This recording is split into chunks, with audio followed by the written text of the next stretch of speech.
All right, brother, if you clicked on this video, you decided to watch this video, there's a few things that might have happened to you. Either one, you don't trust the woman you're with now. Two, this has happened in the past where you had to worry if she was lying to you. Or three, you're worried this is going to happen to you in the future. So in this video, I'm going to get clear on how to spot inconsistencies and lies in your relationship with your woman so that you can make a good and informed decision moving forward. Because the last thing that we need is to feel like a fool, to feel like we've been exploited, to feel like we've been lied to, cheated on, betrayed, or something else, and we just feel like we're getting manipulated, gaslit, and we're in this place that we just don't want to be in. And so I want you to have this data. I want you to be able to see this clearly with your eyes so that you can set healthy boundaries and move forward with certainty and respect. My name is Ed Baxter, and I help guys in betrayal situations. I've coached thousands of men, tens of thousands of men who've come through my doors in one form or another. I've had over 3,000 guys come through the Betrayed to Badass program. And that's what we do. We'll get you to that place where you make the right decision for you and your children. So the first thing we want to look at is inconsistencies in the stories. In other words, if she's telling you she's going out with her girlfriends, is it the same friends every time?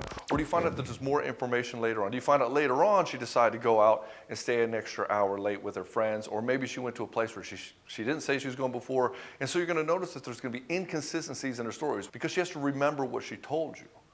See, a truthful person doesn't have to remember what they told you. They just look back at their memory and they just talk about what just happened. But somebody who has been lying to you, they have to keep thinking of all the different lies that they had and who they've been lying to. And so she's not just lying to you. She's most likely lying to other people around her as well. And she has to keep her story straight, and it's hard to do. So if you're paying attention, you'll start to notice all these inconsistencies in her stories. In one instance doesn't necessarily mean she's guilty. People's memories are terrible. Your memory's terrible. My memory's terrible. Our memory comes back with whatever seems like the best story that we could have at the time based on how we're feeling at the time. And so one event where her story doesn't always add up, if there's just some minor thing going on, doesn't necessarily mean she's always lying. It always comes down to, is this a habit? Is this something that keeps happening over and over and over again so that when you come back to her, like every time she does something, I never can keep getting a straight answer. And so if you feel like that's the case, most likely you're dealing with somebody who doesn't want you to know the whole truth. And why doesn't she want you to know the whole truth? She knows that there's going to be some sort of repercussion. She knows you're going to get upset. She knows she can't be her true self around you, so she's going to hide the freaking story. And so for you, if you keep putting up with this, you keep tolerating this over and over again, you can be rest assured that this is going to continue moving forward, and it's just going to get worse. It's not going to get better. And so what will happen is they'll go one to two places. They'll just shut down, and they'll just say, I don't know, I don't remember, and then they'll just try to shut down the conversation. They'll just say, well, you're crazy. I'd never do that. That's not what I remember. And they'll just try to gaslight you. The other side of it is they're going to completely emotionally react to you and completely overcompensate. Why? Because they want to shut down the conversation. And if they can turn it into a deflection into you, then what ends up happening is somehow you're at fault for even bringing it up. She's like, you never trust me, and that's why I can't have friends, and you're controlling. You're like, oh man, I wasn't trying to be all those things. I just, you're not telling me the right story, so I'm trying to figure out what the truth is here. And then when you get into this game where you're trying to figure out what the truth is, you're trying to get to the root of the story, just realize when they start either shutting down and they don't remember, and the inconsistencies in her story start to add up, or she just jumps down your throat, just realize that you're dealing with manipulation on both ends of this. And so when you're talking to her, watch her body language, mainly her eyes. If she doesn't want to tell the truth, what she'll do is she'll look away at the moment she's telling the lie. If she doesn't want to say she's with a guy, or she doesn't want to say the specific thing, she'll look away, or she'll say something very general that isn't necessarily a lie, but it's not the truth that you know it's supposed to be. And so just remember, when you're dealing with somebody who's dealing with this lies, guys always try to get in there to try to police her behavior. They try to tell her, hey, I see you in the lie, so you better fess up and you better confess. And the thing is that the problem is that we're dealing with somebody who doesn't operate that way, and we want her to be different than she is. And so because we're trying to get her to be different than she is, she's never going to be how you want her to be. So on some level, there's a level of non-acceptance of her. Yep, that's right. You don't accept who she truly is. If you accepted who she truly is, you probably wouldn't be with her to begin with. And you stay with her and you tolerate this stuff because you don't value yourself. You don't value yourself enough to say, you know what, I would rather have nobody in my life than to have somebody who's a manipulator and lies to me all the time. I have enough going on in my world. I'm trying to build a business, trying to raise a family, to have somebody like this who's constantly sabotaging how I'm doing all of the things in my life. You will find that her tonality will change. In other words, when people get nervous, they tend to rise up and they get tight in the throat, which means their voice inflection goes up. They're like, oh, I don't know what you're talking about. And they'll get high like this, and you'll see that they'll start getting nervous. You'll see that they'll start moving a little quicker. You'll see that they want to just deflect and get off the subject as fast as possible because they don't want you to discover the truth. And so you'll see that this is going to happen. She'll raise her voice, she'll tense up, and she'll deflect or she'll attack you. And then if she's trying to deflect or she wants to get away from you, she will try to like actually just get away from you and just remove herself from the conversation. She might even say, when you try to address it, say, you're just trying to corner me here, trying to do all this stuff. And she'll play the victim game. And so if you're trying to get her to say or confess, once again, you're wasting your time. Why is it a waste of time? Because the manipulator never shows their hands. And in fact, the faster you get to accepting that the person you're with finds that this kind of behavior is acceptable and this kind of lying is acceptable in the relationship, just realize you're not in a relationship with this person. You're in a power struggle. You're in this game of who has more control and who has more power and what can I get away with when it comes to that versus, hey, I want to have this conversation of mutual understanding.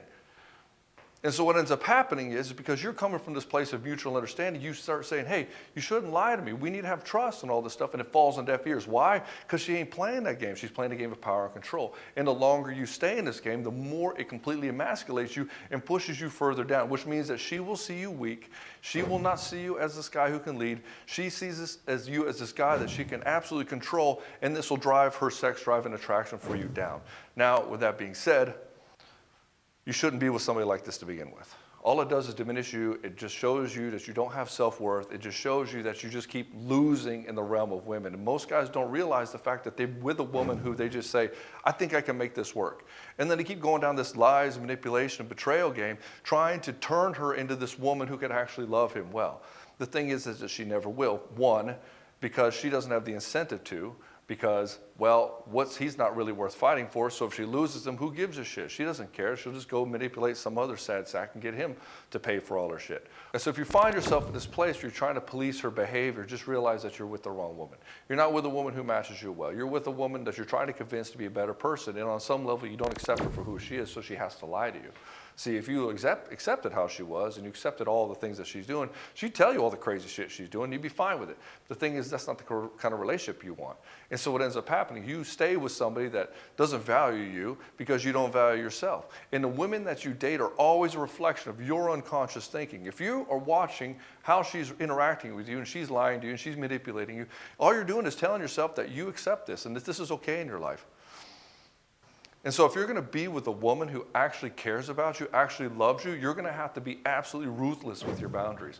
And I mean it. Like, you can't have to have zero tolerance, because you'll find out that if you get with somebody and they try to manipulate you even a little bit, and they take that little manipulation, they get away with it, then it means that they can do more. And then they'll do more later on and more later on. So what you tolerate, you encourage. And even just a little bit of manipulation, even just a little bit of a person who thinks that it's okay to do this to you, means that you're going to get more of this later on. It's not going to get better. And you're not going to change a woman to be better for you.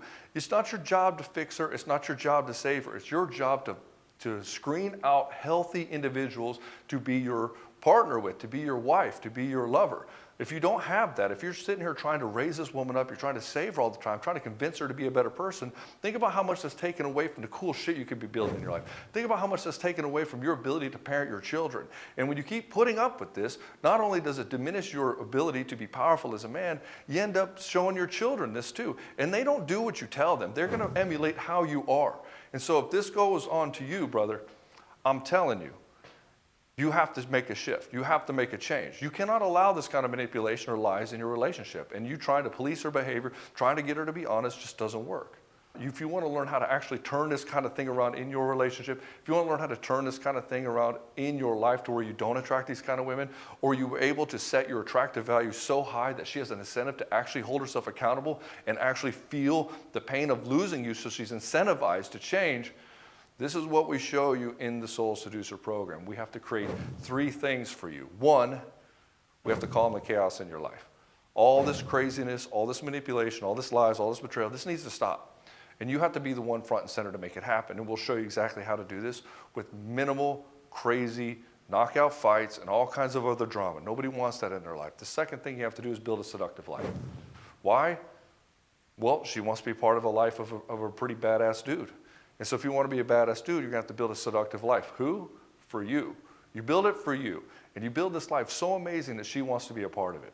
And if she doesn't want to be a part of it, so what? We build it for ourselves. And then the next woman wants to be a part of it. And then the third stage is soulmate seduction, which is a very simple game. It's a game of enticement. See, seduction is not something I press upon somebody. It's not a forceful endeavor. I'm not forcing a woman to want to be with me. Seduction is a pleasurable experience. It's an invitation to play. If she wants to play, then it's a great experience. But I'm never going after, I'm never going to chase a woman. The woman chases the man. And if you want to be part of that, check out the link in the description below. Brother, if you like this video, hit the like button below. If you want other guys to see this, hit the subscribe button as well, and I'll see you in the next one.